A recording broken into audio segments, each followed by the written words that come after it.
Whoa. Hi, everyone. I just started the recording. I think we're going to get started in just a minute now that we have a few folks hopping on. Thanks so much for joining us. So I guess to get started, since we're a few minutes afterwards and this webinar will be recorded and we will be posting it to our website. It will be accessible there. So if you need to hop off early, or if you want to send this to anybody else, we will have that up there. I think that Ari and I will just get started and introduce ourselves, give a quick intro to Union Hall and to Rough Gems. And then we're just going to go through the application process. There will be a Q&A at the end, so there will be some time to ask questions then. If there is something that comes up that you feel is really important to the conversation, you can add it into the chat box and we'll try to get to it. And if we don't get to it in that moment, then definitely at the end, we will loop back on those questions. So start off, I'm Emma Steuer. I am the Executive Director of Union Hall. And yeah, let Ari introduce herself. Hi, I am Ari Myers. I use she and they pronouns, and I am the Chief Curator at Union Hall. And I use she and her pronouns. All right, well, we're gonna get started sharing our little deck that we put together. So let me just share the screen real quick. Probably also worth mentioning for those of you that are tuning in, there is kind of a lot of text on these slides. Part of that is intentional so that as this is saved as a recording, people can reference this again. So if we don't touch on every single thing on the slide, that is why, and we'll certainly leave a lot of time at the end to do questions, as Emma said. Can everybody see the presentation pulled up?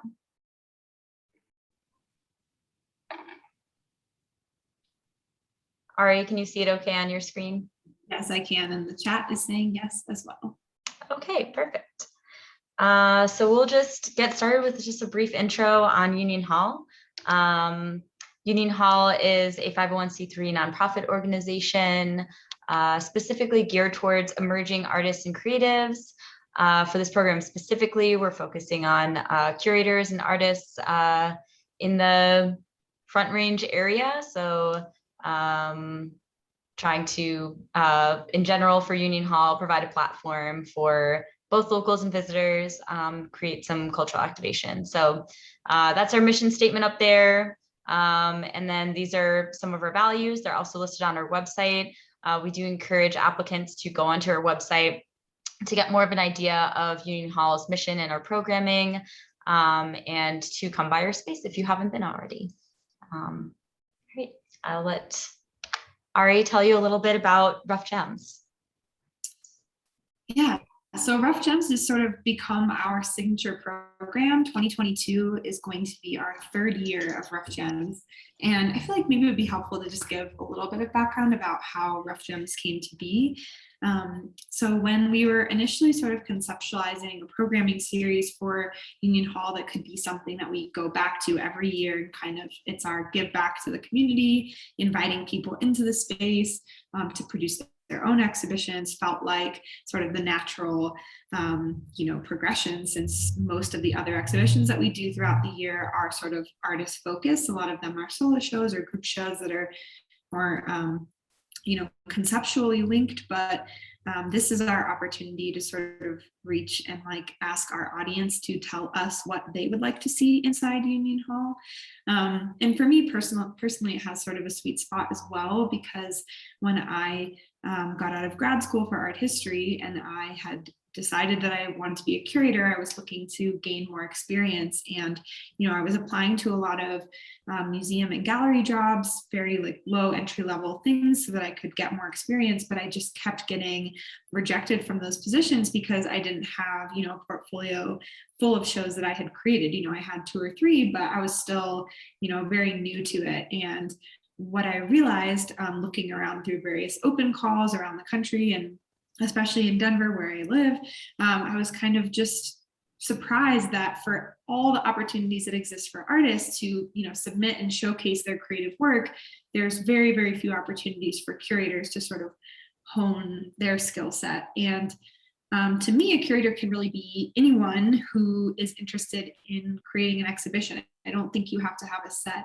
degree or a title or a set experience to do that. And Rough Gems hopefully, creates a platform for people to learn those skills and then take them out into the world wherever they may go. So the goal of Rough Gems is really to showcase our local curatorial and artistic talent, and we support them in the form of time, space, mentorship, and funds. And that last one, funds, is super, super important because, as many of you probably well know, very often if you want to get experience doing curatorial work, you're sort of expected to produce those exhibitions on your own until you have institutional support, which can be hard to get without the experience. So it's just this like ever evolving circle of need, I guess. So our goal is really to take the folks who are part of the Rough Gems program and not only just give them the space and the time and the money to produce a show, but also that mentorship piece and really sort of educating on like best practices and, kind of giving you that piece that you could then take and go do it yourself somewhere else, we hope. So kind of just a little who, what, when, where, why here at the bottom.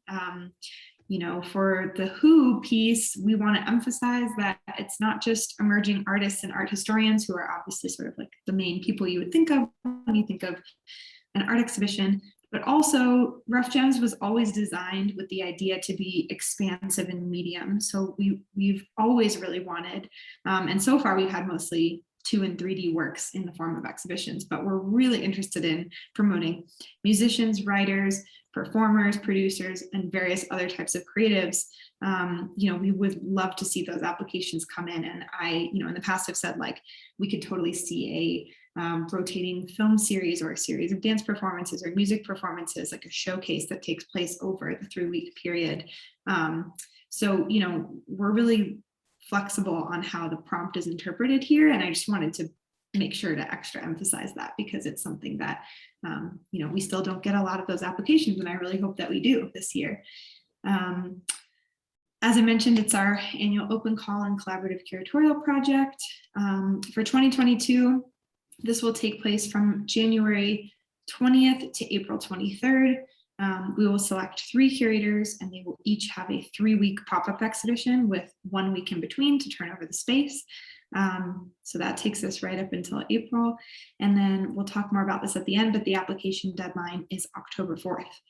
And finally, if you haven't been to Union Hall yet, like Emma said, we really encourage you to take the time to check out our website, look at past exhibitions, particularly the Rough Gems exhibitions, as you're preparing your application, and familiarize yourself with the location as well. We are located inside the Coloradan, which is sort of adjacent to Union Station and across the street from Whole Foods. And yeah, we hope that you will also make it a point to come by the space as well if you're preparing an application. Thanks, Ari, for running through this. I'll take it to the next slide, which just goes through what we can provide to all of you. Ari kind of touched on some of these points. And as she mentioned in the start of the webinar, all this information is accessible on our website as well. And this recording will be accessible there in addition to that. But curatorial stipends, you can have up to 2 curators for your application with stipends of $500 for each curator. Artist stipends up to 6 artists per exhibition with $300 to each artist. And in addition to that, a lot of the things that Ari had talked about as well is that mentorship piece, really making sure that us as an organization that we're able to support you throughout that process, help with all of the planning process, the marketing, promotion, social media, press outreach, helping throughout the installation and deinstallation process. You will be asked to be a part of that, but we will be able to help you in organizing installation and deinstallation as well. We have a small but mighty team. It's myself, Ari, and our gallery and marketing manager, Jess, who is also on this call. So it's the 3 of us. We will also have an exhibition and events coordinator who will be helping on a contracted basis throughout the installation process. We have access to our space, vinyl, and I won't go through every single thing on here, but basically, just really trying to provide the space and the funds and the resources for you to be able to make an exhibition happen that you envision in your mind, and us just being able to help it be as successful as possible. Going to the next slide, this is also on our website. We do provide a budget guidelines, and then ask in the application that you go through this draft budget and tailor it to your purposes. So if there's one curator, that would be one stipend of $500, and just tailoring it to your specific exhibition. So these are the general amounts that we provide for each of those categories. We really want to make sure that you're thinking through every single category, how much funding you think that you would need for it, and if there's any additional funding that we should be considering in terms of shipping costs, installation costs, printing costs, things of that nature. It definitely doesn't exclude your application if there are some additional costs, but it is something that we will have to keep in mind while going through and considering all the applications. And these are the max amounts for each. We can consider, adding more in some places and less in others. But again, it's something that, we'll have to think about throughout the application process and then discuss after the fact if your application is selected. So I don't know if you have anything to add on this, Ari. Yeah, I would just mention here that, the goal of the budget guidelines and why we include that in the application process up front, though many of the costs are predetermined, is that we're really looking for you to take the initiative to estimate any additional costs that may come up to produce your exhibition. So these ones that are listed here are sort of like the general, going to be the same from exhibition to exhibition, with the exception of like how many artists, how many curators, etc. But what we're also looking for is for you to estimate things that you might need in advance, because it shows that you're kind of thinking about the whole process from start to finish. And we're not going to hold you exactly to that budget. Obviously, we know that things change, but some great examples of things that are not on this budget would be, for example, if you need to rent a U-Haul for the day or pay a friend to borrow a truck to move artwork from point A to point B. Another example would be if you need more complex hanging hardware, any kind of like rigging or anything more complex to actually like hang the artwork within the space. If you need additional technology, whether that's something that you're gonna, again, like give a friend some money to borrow, or something that you're hoping to actually purchase, like a projector, an iPad, something of that nature. All of those things, we really just want to see you take the time to fully flesh out in the budget. And, it's really more what we're looking for is like a good try. Again, we're not holding you exactly to it, but the goal is just that we see that extra effort put in to really be considerate of what additional costs, you need to anticipate for your exhibition. I think that kind of covers it. Yeah. Great. Well, I'll move to the next slide. I think you're going to take this one, Ari. Just talk a little bit about. Yeah, I just wanted to include this slide to talk a little bit about sort of where we've been. And as we kind of mentioned previously, we highly encourage anyone who's applying for Rough Gems to really familiarize themselves with not only the past Rough Gems exhibitions, but also just what Union Hall does as a whole and sort of what the look and feel of our exhibitions is. In the past, we've gotten some great applications that we've had to reject because they aren't really a great fit for our space, but they're a great show that would be a great fit somewhere else. So we really encourage people who are considering applying to really consider, for example, we are a nonprofit, we're not a sales-based gallery. So shows that are really focused towards like selling of artwork, that's not really what we do. So we really like to see that, folks who are proposing something have taken the time to make sure that it's a fit for our space. And these images that you see here are some samples from the past 2 years. On the upper left, we have George Perez's literally behind. In the middle, Kyle from When We Are created an exhibition called New Wave. On the far right, Robert Martin created an exhibition called There's Really No Difference Between Art and Prayer. That was 2020. And those are actually like the last exhibitions that we had right before we closed for the pandemic, fun fact. And then on the second row, we have Ellie Lemon's exclamation point, first exhibition of 2021. Second one was Mirror Mirror by Genevieve Waller and Mary Grace Bernard. And then Kaya Butcher's Object Empathy is the final one there on the bottom. And all of these exhibitions contained a multitude of artists that, you know, were folks who don't get as much exposure, much opportunity to exhibit in Denver. And so all of these were a great fit for Rough Gems because they gave some of these artists you know, their first opportunity to show in a bigger gallery. And there's also some familiar faces in there too. So, you know, some Denver classics like Suchitra Matai, whose sculpture is, you know, very prominently placed in that lower left-hand corner. So you may, you know, recognize some artists, but we really are hoping to illuminate folks that sort of go below the radar a bit. And so we do look for and prioritize in the applications that there are, you know, if not every single artist, that there are, you know, some that we haven't heard of before, or that we have and we haven't seen exhibited enough.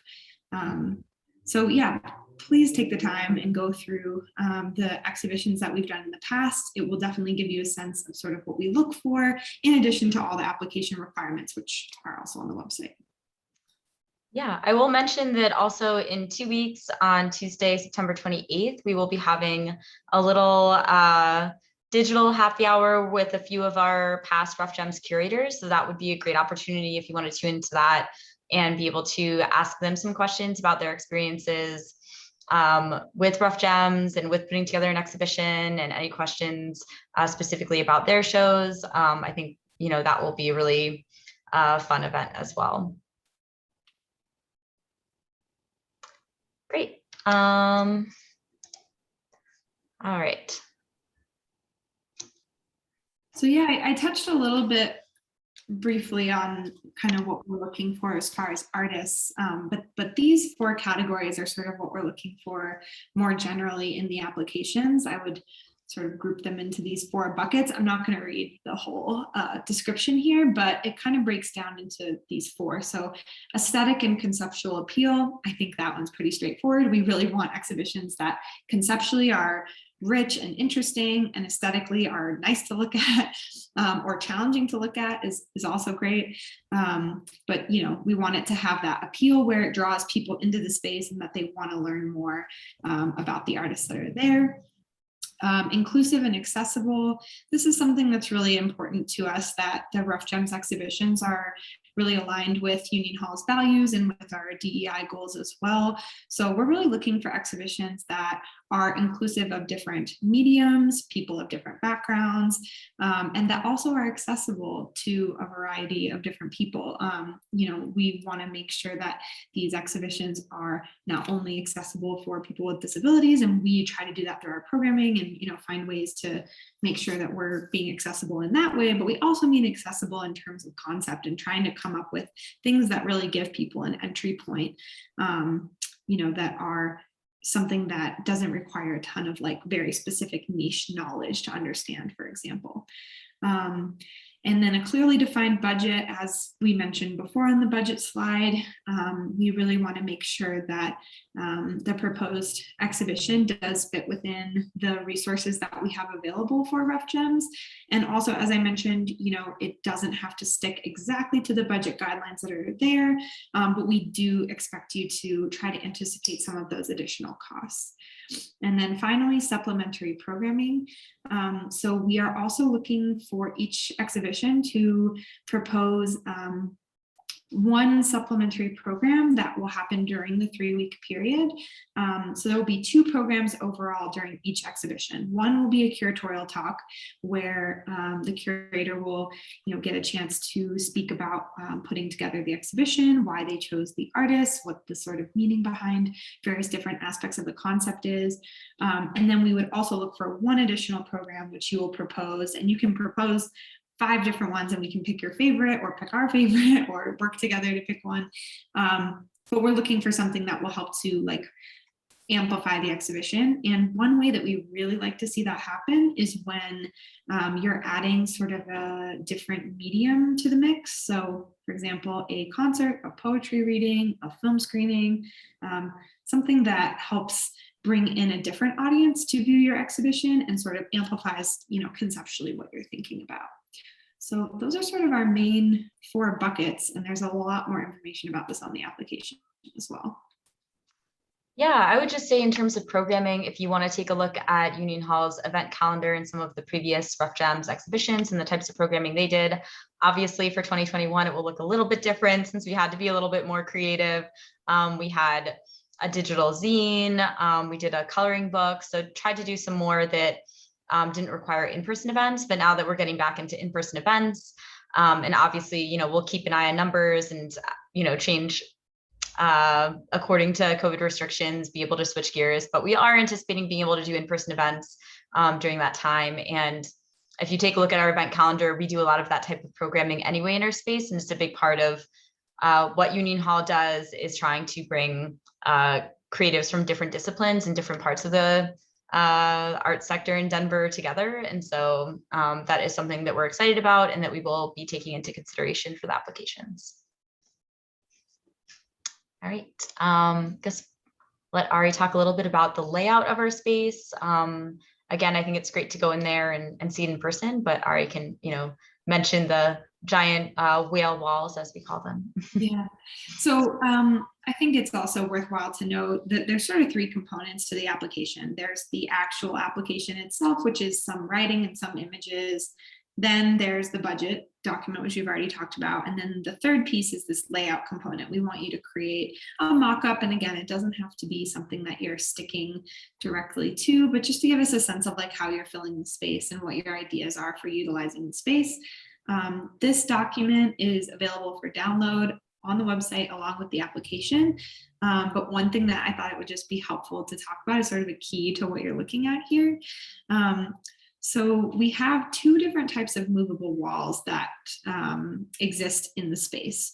One type we call the whale walls. They're these giant drywall L-shaped walls, which are noted in red on this document here. And those cannot leave the space. They have to stay inside the space. However, if you want a really open layout, there's a lot of different ways that they can be sort of tucked in so that they take up a minimal footprint and allow for that really open feeling. Our current show, Chain Letter, which will be up through the application window, is a really good example of how to like still use those walls but maintain a really open layout. So if you do go in person, that will give you a clear picture.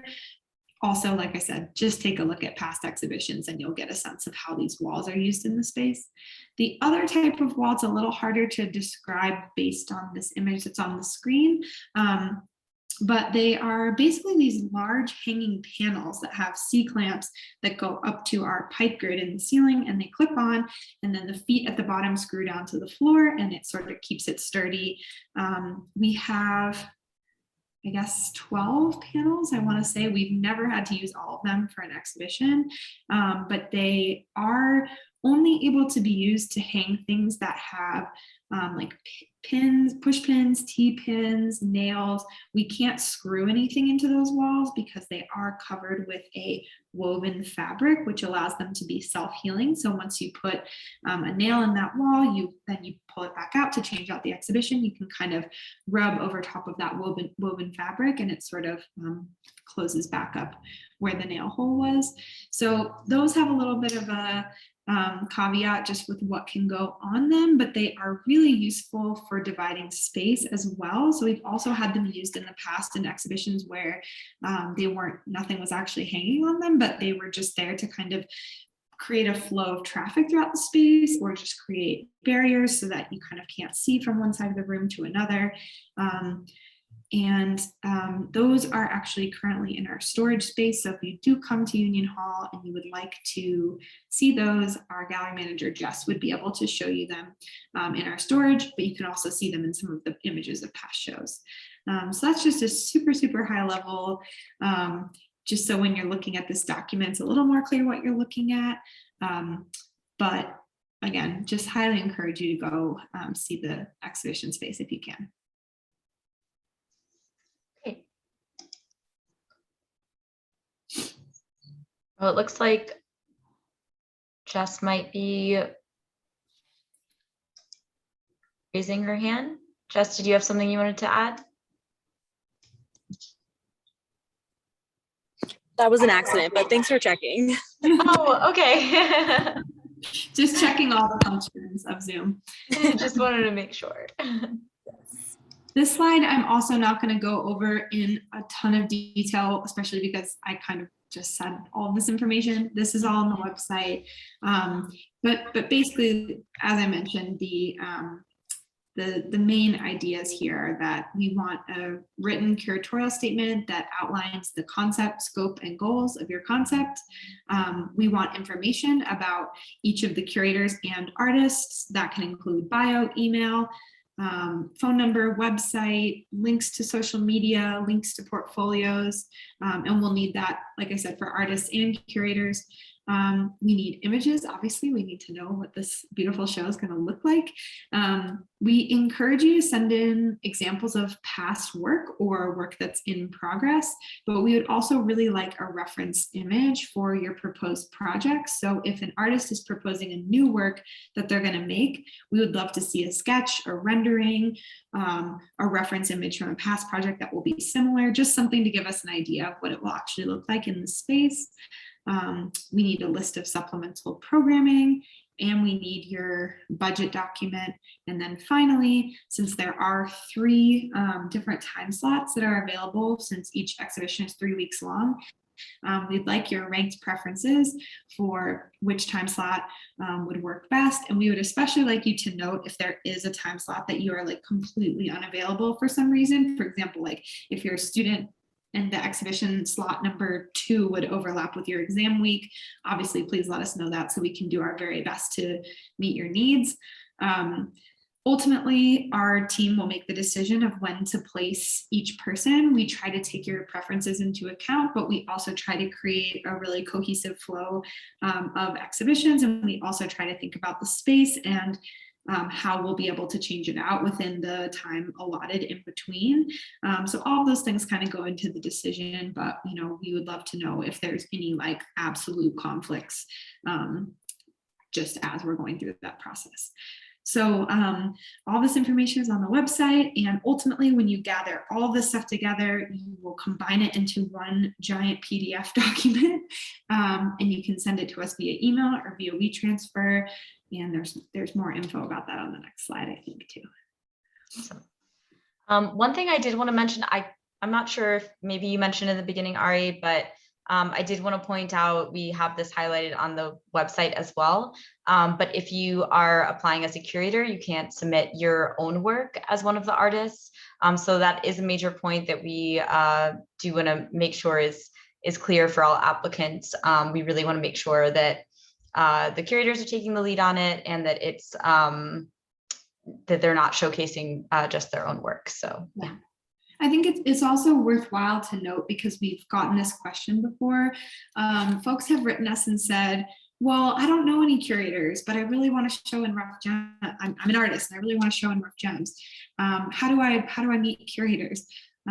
Well, I think it's really important to kind of like break down what we think of as a curator and open up sort of the scope. Like, if you have a friend who is like always really good at throwing parties, or somebody who really likes writing and really likes kind of connecting ideas between different artists, or somebody who is just like a great facilitator and knows a lot of people, maybe approach that person and say, hey, look, I really am interested in participating in this program, but I need to partner with a curator. Would you be interested in working with me on this? And it doesn't have to be somebody who has that like curatorial, background or a master's degree or whatever that looks like. We really want to kind of expand what people who are doing curatorial work, what backgrounds they have. So, we can't take it upon ourselves to match you with the curator. We can't create a concept of our own and sort of like pack multiple different artists into one curatorless, stateless Olympic team type vibe. But what we can do is sort of encourage you to look into your community and see who might be there that is actually a curator waiting to happen, and maybe you are the person who needs to give them that push. Actually, for me, that's exactly how I became a curator. A couple of my artist friends just continually were saying, hey, you give a great studio visit, you are great at writing, and you're great at arranging flowers, so you're probably really good at arranging artwork in a gallery, so you should try it. And it was only through those artist friends of mine encouraging me when I was in an art history program, or else I would have never tried it. So I think, look into your community and see who's out there that might benefit you if you're an artist that's looking to get into the Rough Gems program. That's a great point, Ari. Yeah, definitely encourage folks who aren't strictly considering themselves curators to apply. So last slide. Deadline is Monday, October 4th by 6 p.m. Mountain Time. We, as Ari said, please submit in a single PDF. All the information is there, as well as online. We do have that digital happy hour that I had mentioned earlier, which is happening 2 weeks from now. We also encourage folks, if you have specific questions to your application, please feel free to reach out to myself or Ari. My email is emma@unionhalldenver.org. The info account is right there. So if you do have a specific question, hopefully we're able to answer it and give a little bit of guidance. So definitely encourage you to reach out. I'd love to also just take this opportunity to talk a little bit about for applicants moving forward. We will be having sort of the timeline for that. We are going to let folks know either way by mid-October. So ideally by, I think, the week of the 18th, we'll be letting everyone know. Also, I will mention, if we do not confirm that we have received your application within 48 hours, please check in. We're going to look to confirm with everyone, but we want to make sure, just in case you put in the wrong email address or for some reason it went to our spam, please, reach out if you didn't get a confirmation email. And then, yes, we will get back to all applicants by mid-October. We really want to have a quick turnaround for this and let you know as soon as possible, since the first show will be happening in mid-January. We will have a big orientation session in our space with all of the selected curators, and are looking to do a little bit more, networking opportunities this year amongst the curators. Do you have anything to add, Ari? One thing on confirmation, I think it's just valuable to note for people who end up watching this back.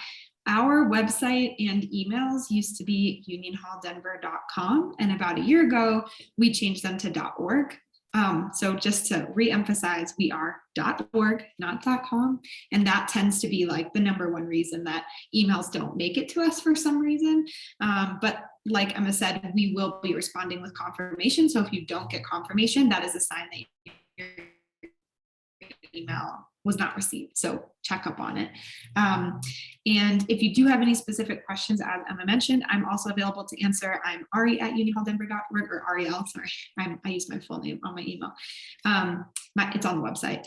And I did also just want to mention, we cannot review draft proposals.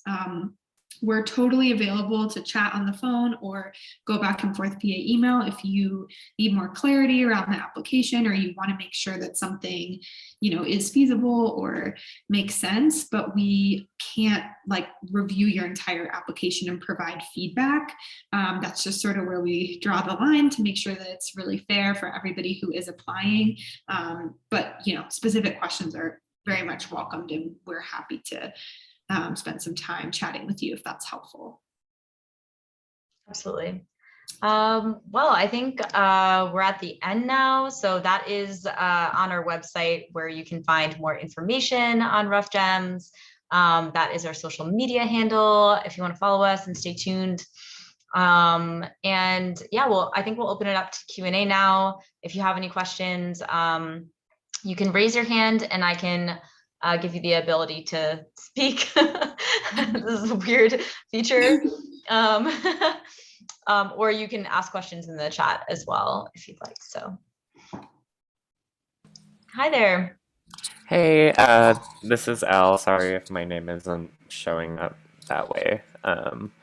I had a couple of questions, one regarding budget and then one regarding just more like logistic things with the space itself. The first question was regarding budget.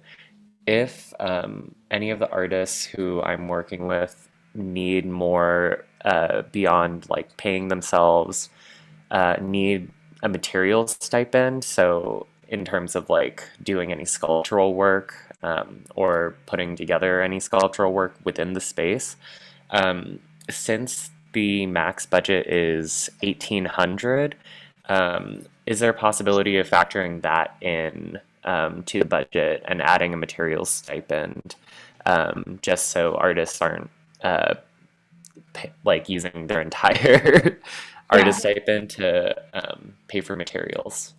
Yeah, so I'm happy to take this one, and then Ari, if you want to add anything to it. We definitely are actively looking to increase our budget year over year for Rough Gems, and fundraising within the community, trying to get more foundation grants and government grants to be able to support this project further. I will say, the 1,800 total is not a hard stop. Those are, the set amounts that we are definitely giving for each exhibition. If there are further amounts, then we, absolutely include them in. We will try and account for as much of that as possible. Obviously, we may not be able to cover the full cost, just depending what material it is. Right. If you needed, a lot of photographs printed and framed, we may not be able to cover the entire thing, but would try and cover as much as possible. So yeah, I would definitely account for that in the application so we can try and budget it in. It won't discount you. And the worst that would happen is we might have to just say, hey, this is the amount that we can cover. There are other sources that we can reach out to try and cover the remaining amount, or is that something that would be a hard stop for that exhibition? So yeah. Great, thank you. Yeah, we really don't want to discourage like a great idea if there's anything that we can do. But as Emma mentioned, we've been able to bring in a bunch of additional grant money this year, and most of that has gone towards increasing the stipends, which is why the budget is still framed the way that it is. Ideally, we don't want anything to get in the way of the best possible exhibitions getting the opportunity to shine. So, we'll do our absolute best in every case, but depending on the more that you're able to anticipate individual costs, the more and better picture you're able to give us, the more likely we would be to accept an application that was over budget, if that makes sense. If like every little thing is accounted for and we know, okay, there's a little wiggle room, but for the most part, this person has really taken the time to assess what the additional cost to Union Hall would be. That's a huge like check mark in your column, because it shows that you've really, assessed your needs, and there aren't going to be any surprises once we accept the application. Great. Yeah. Thanks for answering that. The second question I had is kind of more like a safety question or concern. One of the artists I want to work with is a performance artist or contemporary dancer, and they wanted to inquire about specifically the lighting grid and the way that it's affixed into the ceiling. Is it weight bearing at all? Could it hold the weight of a dancer like rappelling from the grid? Unfortunately, this is actually such a good question. I've been waiting for someone to ask me this for years. Yeah, I was going to say, I know you've had it on your mind, Ari. I really have. So actually, no, unfortunately. Okay. But when Union Hall was initially being designed, we had the intention that pipe grid would be load bearing so that we could do aerial dance within the space. However, when the actual like construction of the building came to be, they had to lower the ceiling due to like an HVAC and a water pipe situation that affects the entire downstairs. So because they lowered it, it's actually not high enough, like I had an aerial dancer friend like look at the plans and tell me what the needs would be for that. And the ceiling is not high enough, like safety wise, for somebody to be able to do that. And so therefore we took out the element of the load bearing. Got it. Because it was an additional cost to like engineer it into the ceiling to be, anyway. So we ended up not doing that because of how low the ceiling ended up being, which it's still pretty high, but it's not high enough for aerial dance. So unfortunately, no, it is not load bearing. But I sense that if there's a dance element, maybe there's a workaround. Got it. Yeah. Got it. Thank you so much. It's helpful to sort of like note in your application too, like this is sort of the ideal way that we would like to see this happen. And then these are options like B and C of how it could go. Got it. Those types of things are really helpful to us to just get a sense of exactly what the needs are. Okay. But sorry. No worries. Thank you so much. I know. I wish that we could do that in our space. We did talk about it a few months ago about that possibility. And Ari's been with Union Hall since the beginning, since the actual construction of the space. So has those little tidbits for why certain things ended up panning out versus not. Got it. Thank you both so much. Yeah, thank you. We do have a question from Sam asking who will be a part of the selection committee or jury. It is essentially myself and Ari. We put together a rubric last year, which is pretty specific and pulls from some of those things that we outlined throughout this presentation and are outlined on the website. So we do really take those things into account and try and have a really objective process behind it to take a step back and evaluate each of the applications. So that's how it's been up until now. And yeah, I think, Jess will be looped into the process at all, but it's essentially myself and Ari.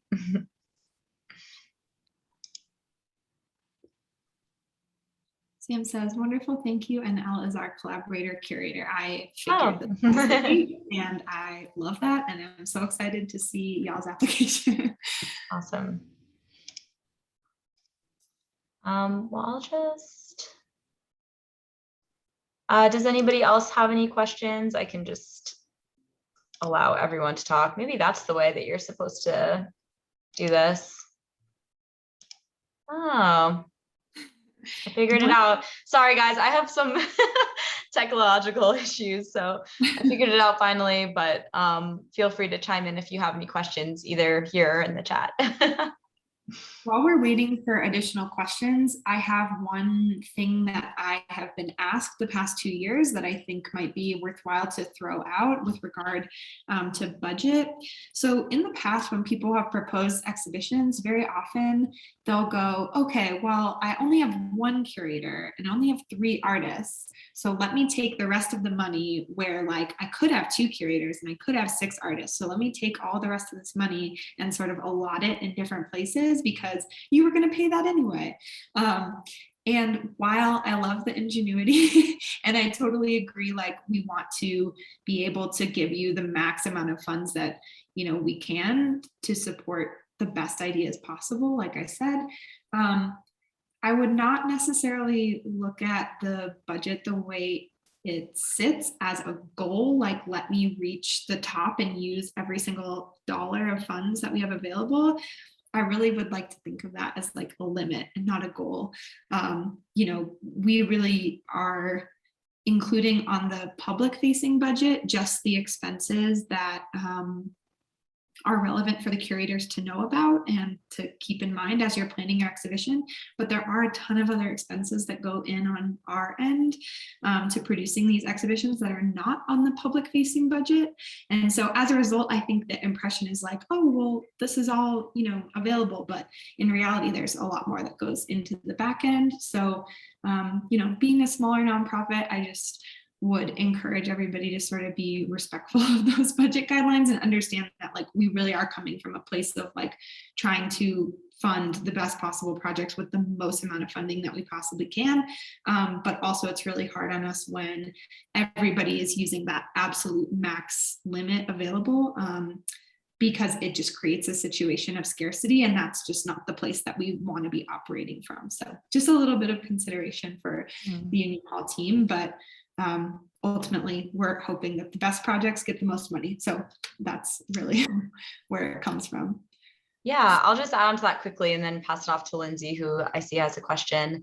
Yeah, I think that is a good point. Definitely, I think maybe it's the budget is supposed to be just guidelines and that's about it. And so like what we can afford in those categories that are really central to each of those exhibitions, just to make sure that it's really fair across the board throughout all 3 exhibitions, which is another part of it. We don't want one to cost a lot more than the other. But on that note, as I was, inquiring about, I think if there are other budgetary elements to consider that we feel are really important to the exhibition itself, and not just trying to like throw in more funding, to reach that limit, but it's something that's really thoughtfully put in that will really help the exhibition be able to be what you want it to be able to support the artists involved. And yeah, I think that, in that case, we will definitely consider other costs, but want to make sure that it's intentional, I guess.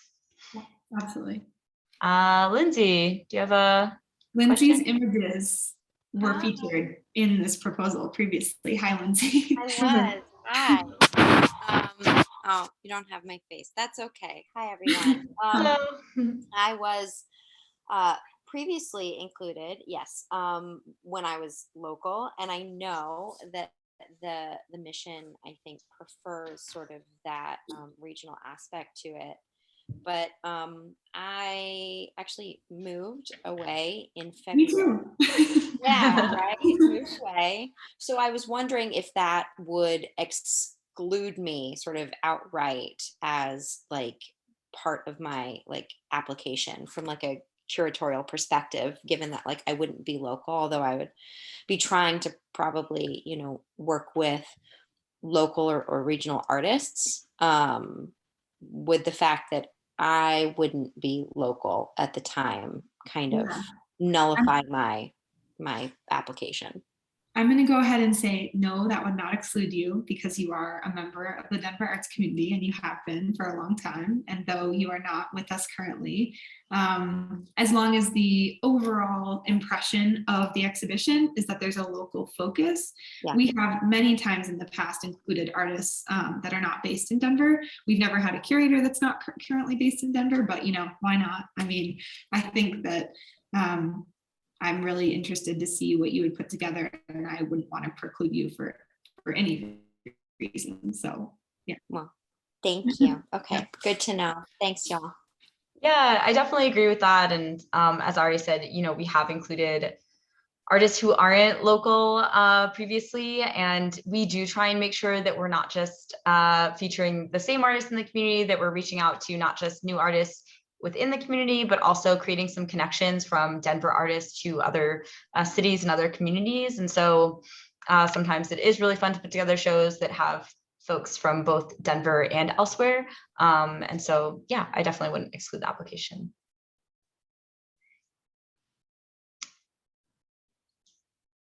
Great. Does anybody else have any questions that have come up, or do you have anything else, Ari, you wanted to mention? I don't think so. I think we covered all of the questions that typically have come up in the past. Yeah. Okay, great. Well, thank you all for tuning in. I'm glad we were able to go through this in a little more detail and answer some specific questions you all had. Again, if you think of anything else, we're happy to answer questions via email or via phone. And this will be Lindsay. Do you have another question? That was also an inadvertent hand raise. No worries. Yeah, thank you, everyone. Sorry. Yeah. No problem. I've done that before as well. But yeah, this will be accessible online. We'll continue to be posting on social media and reminding people about the deadline and upcoming programming. There is that happy hour 2 weeks from now. And oh yeah, I should thank some of our sponsors who helped make all this possible. This past year in 2021 was sponsored by the Bonfi Stanton Foundation, specifically for Rough Gems. And the Colorado Community Foundation helps with all of our programming, as well as the Andy Warhol Foundation for the Visual Arts, who we're very appreciative of, who are helping support Union Hall programming for 2021 and 2022, and will be helping support this Rough Gems program. So yeah, thank you all for tuning in, and I hope to see all your applications soon. Yes, so exciting. Thank you all.